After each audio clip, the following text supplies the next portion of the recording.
మనం తెలంగాణ రాష్ట్రాన్ని సాధించుకున్నాం. ఆ విషయం మీ అందరికీ తెలుసు.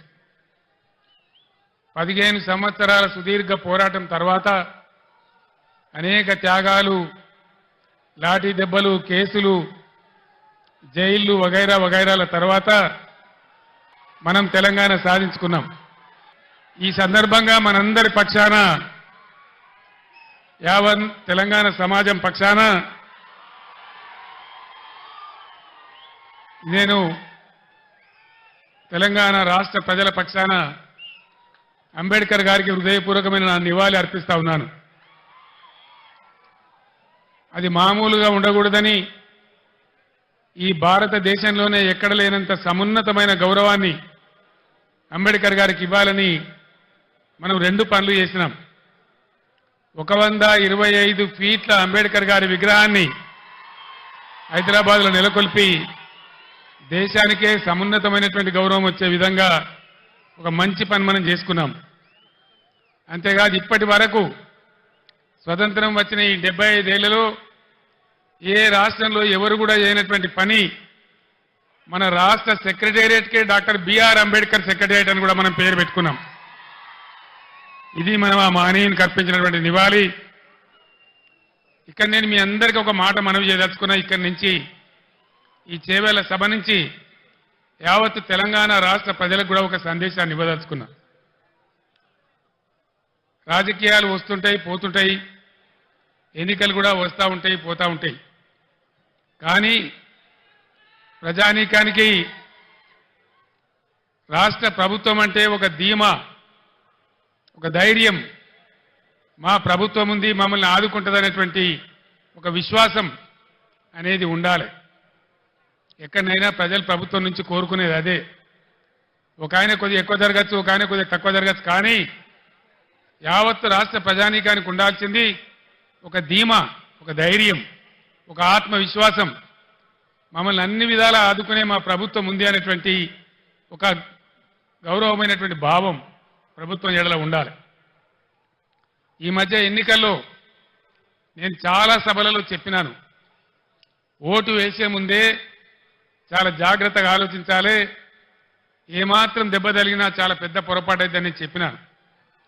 సరే, ప్రజలలో కొంతమందికి కొన్ని రకాల ఆలోచనలు, కాంగ్రెస్ పార్టీ ఇచ్చినటువంటి అంతులేని హామీలు, ప్రలోభాలు, దానికి గురైన కొందరు కింది మీద చేస్తే ఈ రాష్ట్రంలో కాంగ్రెస్ ప్రభుత్వం వచ్చింది. 4 నెలలు గడిచి ఇప్పుడు 5వ నెల జరుగుతూ ఉంది. ఏ ఒక్క విషయంలో కూడా ఒక పాలసీ కానీ, వాళ్ళు చేసినటువంటి ఎన్నికల వాగ్దానాల మీద చిత్తశుద్ధితో కూడుకున్నటువంటి కార్యాచరణ కానీ ఎక్కడ కూడా కనపడతలేదు. వసతులు, వనరులు ఉన్న వాటిని వాడుకునే నైపుణ్యం కనపడతలేదు. 10 ఏళ్ల కింద మనం మర్చిపోయినటువంటి ఇబ్బందులు మళ్ళీ మన కళ్ళ ముందు కాపాడుతూ ఉన్నాయి. మీ అందరూ దయచేసి గమనించాలి. 15 సంవత్సరాలు పోరాటం చేసి మీ అందరి దీవెనతోని, మద్దతుతోని ఆనాడు ఖమ్మం జైల్లో ఉండి అందించిన ఆరోగ్యం పాడైతే నిజాం ఆసుపత్రికి తరలించబడి 13వ రోజు దీక్ష చేరుకొని చచ్చిపోయే దిశకు పోయి చావు నోట్లో తలకాయ పెట్టి కూడా పోరాటం చేసి రాష్ట్రాన్ని మనం సాధించుకున్నాం. రాష్ట్రం వచ్చిన తదనంతరం, రాష్ట్రం వచ్చిన కొత్తలో చాలా ఇబ్బందికర పరిస్థితులు ఉండేవి. కరెంటు కోతలు, కాలిపోయే మోటార్లు, పేలిపోయే ట్రాన్స్ఫార్మర్లు, అందని సాగునీళ్లు, మంచినీళ్లు, చాలా ఇబ్బందులలో తెలంగాణ రైతాంగం చెట్టుకోవలు గుట్టకోవలు ఉన్నటువంటి పరిస్థితి ఉండేది. దాన్ని నివారించాలని కోడి రెక్కల కింద తన పిల్లలను కాపాడుకున్నట్టు రైతాంగాన్ని మనం కాపాడుకున్నాం. ఒక పాలసీ పెట్టుకున్నాం. రైతు కులం లేదు, ఎవరికి భూమి ఉంటే వాళ్ళు రైతు. అన్ని వర్గాలలో రైతులు ఉంటారు. అందుకోసం వాళ్ళని కాపాడాలని, గ్రామాలు పట్టుకొమ్మలు కావాలని పట్టుబట్టి ఒక 5 పథకాలు పెట్టి, ప్రపంచంలోనే ఎక్కలేనటువంటి పథకాలు పెట్టి రైతాంగాన్ని కాపాడుకున్నాం. రైతు బంధు దేశంలోనే మొట్టమొదటిసారి ఎకరానికి 10,000 రూపాయలు ఇచ్చేటువంటి రైతు బంధు కార్యక్రమాన్ని తీసుకున్నాం. 24 గంటలు రెప్పపాటు పోకుండా మోటార్ కాలకుండా ట్రాన్స్ఫార్మర్ కాలకుండా ఉండే విధంగా నాణ్యమైన కరెంట్ సరఫరా చేసుకున్నాం. రైతు చనిపోతే ఒక గుంట భూమి ఉన్న రైతు చనిపోయినా ఆయనకు 5 లక్షల బీమా వారం 10 రోజుల్లో వచ్చేటట్టు ఏర్పాటు చేసుకున్నాం. అదేవిధంగా రైతుల పంట మొత్తం ప్రభుత్వమే కొనుగోలు చేసి నేరుగా వాళ్ళ బ్యాంకులలో రైతు బంధు వచ్చే విధంగా చేసుకున్నాం. అదేవిధంగా ఇట్లాంటి కార్యక్రమాలతోని రైతులలో ఒక ధీమా, ఒక ఆత్మవిశ్వాసం కల్పించగలిగినాం. అంబేద్కర్ గారు వెనుకబడిన తరగతుల గురించి పోరాటం చేసిన జ్యోతిబా పూలే గారు చూపించిన మార్గంలో గత 70 ఏళ్లలో లేనటువంటి 1100 గురుకుల పాఠశాలలు వాటన్నిటిని జూనియర్ కాలేజీలుగా మార్చుకున్నాం. అవన్నీ కూడా మీ కళ్ళ ముందర ఉన్నాయి. కులము మతం లేకుండా దళితుల కోసం, గిరిజనుల కోసం, ముస్లిం వర్గాల కోసం, పేద వర్గాల కోసం, బలహీన వర్గాల కోసం 1100 రెసిడెన్షియల్ జూనియర్ కళాశాలలు ఈ రాష్ట్రంలో పెట్టుకున్నాం. దళిత బిడ్డలు, బీసీ బిడ్డలు, ఓసీ బిడ్డలలో కూడా నిరుపేదలు, గిరిజన బిడ్డలు ఎవరు కూడా విదేశాలకు పోయి చదువుకుందామంటే 20 లక్షల రూపాయల ఓవర్సీస్ స్కాలర్షిప్ ఇచ్చుకున్నాం. ఈరోజు ఇవన్నీ కూడా మాయమైనాయి. గత 5 నెలల్లో ఒక్క బిడ్డకు కూడా ఓవర్సీస్ స్కాలర్షిప్ ఈ ప్రభుత్వం ఇవ్వడం లేదు. దళిత వాడలు ధనిక వాడలు కావాలని దేశంలోనే ఎక్కడ లేనటువంటి విప్లవాత్మకమైనటువంటి మార్పు, సంవత్సరానికి 1 లక్ష కుటుంబాలు, 2 లక్షల కుటుంబాలు బాగు చేసుకుంటూ పోవాలని 10 లక్షల రూపాయలు ఇచ్చుకుంటూ ఒక కుటుంబానికి దళిత బంధు కార్యక్రమాన్ని తీసుకున్నాం. ఈరోజు కాంగ్రెస్ పార్టీ వాళ్ళు చెప్పినారు కేసీఆర్ 10 లక్షల రూపాయలు ఇస్తా ఉన్నాడు, మా ప్రభుత్వం వస్తే మేము 12 లక్షల రూపాయలు ఇస్తాం అని ఆనాడు వాళ్ళు మాయ మాటలు చెప్పినారు. 1,30,000 మంది దళితులకు బీఆర్ఎస్ గవర్నమెంట్లోనే దళిత బంధు శాంక్షన్ చేసినాం, ప్రొసీడింగ్స్ ఇచ్చినాం, డబ్బులు జిల్లా కలెక్టర్లకు పంపించినాం. 12 లక్షలు ఇస్తామని నమ్మబలికిన ఈ కాంగ్రెస్ ఏం చేసింది? ఈరోజు ఒక్కలకు కూడా ఇవ్వడం లేదు, 10 లక్షలు కూడా ఇవ్వడం లేదు, 12 లక్షలు కాదు. కలెక్టర్లకు వచ్చినటువంటి డబ్బులు అకౌంట్లన్నీ ఫ్రీజ్ చేసి ప్రభుత్వం వాళ్ళ డబ్బులు వాపసు తీసుకున్నది. నేను ఒక్కటే మాట మీకు మనవి చేస్తా ఉన్నా, దయచేసి దళిత సమాజంలో ఉండే మేధావులు, దళిత యువత మీరు తీవ్రంగా ఆలోచన చేయాలి.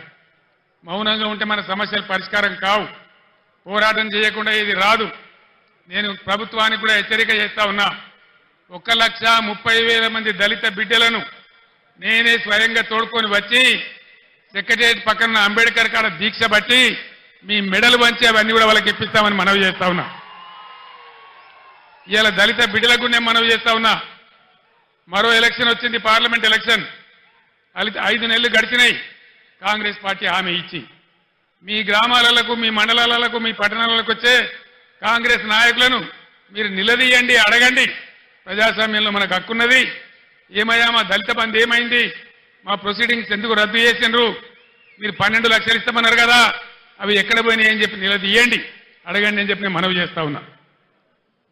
ఇవన్నీ మనం మౌనం పాటిస్తే కాదు, సందర్భం వచ్చినప్పుడు స్పందించాలి, అడగాలి, నోరు తెరవాలి, పోరాటం చేయాలి. అప్పుడే సాధ్యమవుతుంది. దానికోసం రేపు మీ ఎంపీ కాబోయే జ్ఞానేశ్వర్ గారు మొత్తం బీఆర్ఎస్ పార్టీ మీకు అండగా ఉంటుందని కూడా నేను మీ అందరికి హామీ ఇస్తా ఉన్నా. గురుకులాలు పెడితే ఆర్ఎస్ ప్రవీణ్ కుమార్ గారు వాటిని అద్భుతంగా నడిపిస్తే 100,000 మంది పిల్లలకు ఐఐటీలో, ఐఐఎంలో, మెడిసిన్లో, ఇంజనీరింగ్లో సీట్లు వచ్చినాయి. వేలాది మంది దళిత, గిరిజన, బలహీన వర్గాల బిడ్డలు ఓవర్సీస్ స్కాలర్షిప్ తీసుకొని విదేశాలలో విద్య కూడా చేస్తా ఉన్నారు. కులము మతము ప్రసక్తి లేకుండా కళ్యాణ లక్ష్మి ఇచ్చినాం. ఈ ప్రభుత్వం ఏం చేసింది? కాంగ్రెస్ పార్టీ ఏం హామీ ఇచ్చింది? కేసీఆర్ 1 లక్ష రూపాయలు ఇస్తా ఉన్నాడు, మా ప్రభుత్వం వస్తే తులం బంగారం కూడా కల్పిస్తామని చెప్పినారు. యాడికి పోయింది తులం బంగారం? నేను మొన్న సిరిసిల్లలో కూడా అడిగినాను, తులం బంగారం కొందామంటే మార్కెట్లో దొరుకుతలేదా ఈ ప్రభుత్వానికి? ఇది ప్రజలను మోసం చేయడం కాదా? దయచేసి మీరు ఆలోచించాలని చెప్పి నేను కోరుతా ఉన్నా.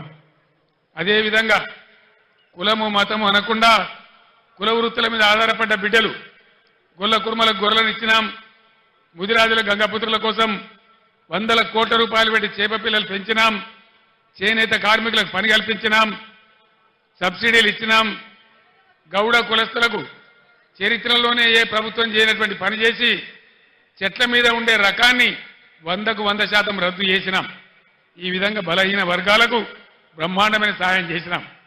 బీసీ బంధు పెట్టి బలహీన వర్గాల వాళ్ళను ఆదుకున్నాం. వీటన్నిటికీ ఇప్పుడున్న కాంగ్రెస్ ప్రభుత్వం కొనసాగిస్తుందా, శటగోపం పెట్టిందా, వాళ్ళ పాలసీ ఏంది? దయచేసి మీరు ఎన్నికల్లో కాంగ్రెస్ నాయకులను నిలదీయాలని చెప్పి నేను కూడా ఈరోజు కాంగ్రెస్ పార్టీని ప్రశ్నిస్తా ఉన్నా. ఈరోజు మీరందరూ కూడా గమనించాలి. మరిన్ని వీడియోస్ కోసం ఛానల్ ని సబ్స్క్రైబ్ చేయండి. లేటెస్ట్ అప్డేట్స్ కోసం వాట్సాప్ ఛానల్ ని ఫాలో చేయండి. అండ్ లింక్ డిస్క్రిప్షన్ లో ఉంది.